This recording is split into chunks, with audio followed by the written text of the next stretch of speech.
So topic ko ngayon, bakit kailangan yumaman? Bakit nga ba kailangan yumaman? Ah, Maybe habang nanonood ka ngayon, hindi mo naiisip na hindi mo kailangan yumaman. Pero ako nagsasabi sa'yo, ang dahil, malaking dahil at bakit.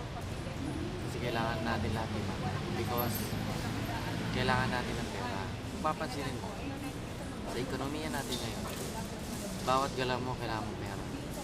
For example, pag mamamasahe ka, may pupuntahan, kailangan pera. Pagkakain ka, kailangan pera.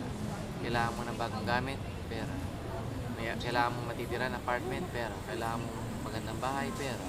Kailangan mo ng sasakyan para hindi ka mag-commute, pera. Kailangan mag-aral, pera. Kailangan mag-travel, pera. Kailangan mag-training, pera. Kailangan mo magpa-ID picture, pera. Kailangan mo ng load, pera. Kailangan mo ng cellphone, pera. Kailangan mo ipasyal pamilya mo, pera. Kailangan mo mamasyal pag summer or December, ganyan, kailangan pera. Kailangan mo tumulong sa ibang tao, pera. Gusto mong tumulong sa nanay mo, kailangan pera. Gusto mong tumulong sa tatay mo, kailangan pera. Gusto mong tumulong sa kaibigan mo, kailangan pera. Gusto mo na may savings ka, kailangan pera. Gusto mo na magkaroon komportableng buhay, pera. Gusto mo tumulong sa church mo, kailangan mo pera. Kailangan natin pera eh. Just like kailangan mo rin ng emergency sa mga buhay-buhay sa family, kailangan din ng pera. May sakit, kailangan ng pera, diba? So ibig sabihin kailangan natin ng pera, lahat na tayo. Hindi ko sinasabi na kailangan natin mabuhay para sa pera lang, ha? Ibig ko sabihin, ang tao, composed tayo ng financial, emotional, spiritual, mental, and relational. Isa lang aspeto yung pera yun, diba? Kaya kailangan mong ayusin lahat yon. Hindi sakop ng training na to yung problema mo sa love life, problema mo sa parents, problema mo sa emotions mo, problema mo sa intelligence mo. Hindi ito sakop, sir. Ang to is about sa diba, spiritual na bagay. Ang sakop lang itong video na to about sa pera.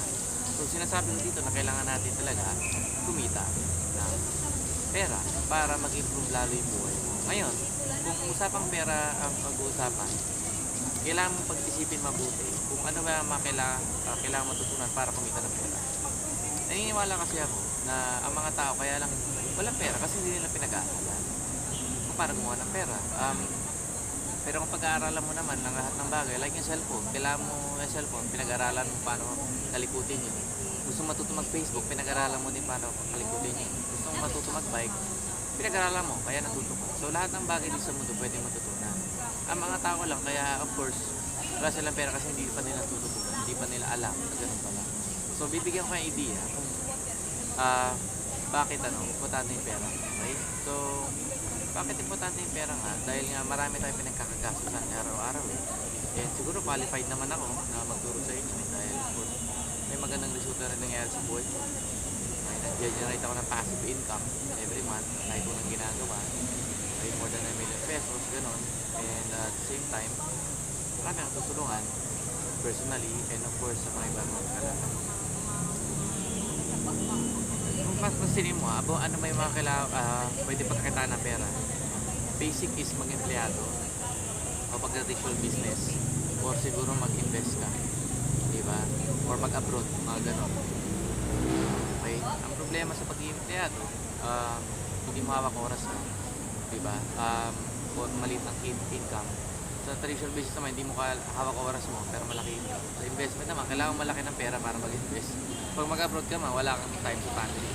Kagandahan sa negosyo natin is marami kang time, marami kang oras, marami kang pera na pwede mong kitain dito. Kaya, yun. Nagpo-focus ako dito. And might as well, kung nag-i-start ka, mag-focus ka lalo. Okay? Dahil, tandaan nyo, para kumita malaking pera, kailangan mong malaman, tinatawag ni Robert Kiyosaki na law of leverage din. Leverage of time and money para kumita ka ng malaking pera. And importante may malaki ang pera kaysa sa maliit na pera eh. May kasabihan nga si Jim Rohn, sabi niya, ang purpose daw ng economic life natin is number 1, kumita ka ng enough pera para sa sarili mo. Ayun yung purpose ng economic life, kumita ng enough pera sa sarili mo. Pangalawa, kumita ka ng enough na pera at sobra para sa'yo. Pangalawa, okay? Yung pangalawa, kumita ka ng enough na pera at sobra para sa'yo. Bakit? Kasi para sa pangatlo. Para magkaroon ka ng enough pera para sa family mo rin. Kasi sobra na nga. Then, yung pang-apat is kumita ka ng enough na pera, sobra pa para sa family mo. Bakit? Para makatulong ka rin sa hindi mo kapamilya, kapitbahay mo, sa religious organization. Okay? O sa ibang tao. So, next is pang-anim, kumita ka ng more than enough na pera para sa sarili mo, sa pamilya mo, at para sa ibang tao pa religious organization para makatulong ka. Most ng mga tao, na-stuck na sila sa phase 1, which is kumita ng pera para sa sarili nila. Okay? Of course, dahil hindi sila aware. Ngayon, naging aware kayo na maraming possibilities yan na pwede yung pagkakitaan. Isa yung network marketing business, which is, of course, very simple lang. Mag-start ka lang maliit, mapapalaki mo siya by recruiting people and training them to become like you. Kaya, I highly advise na ngayon yung mga tao. And aside sa money, nakikita mo sa network marketing, natututo ka pa ng mga ganitong bagay na hindi mo matutunan sa school, sa government, sa work. Diba? Nag-grow ka as a person kasi holistic yung training dito. So, I know, marami ka natutunan dito sa short clip na to. Remember, i-apply mo siya. This is Marco Malyari, Beyond Networking.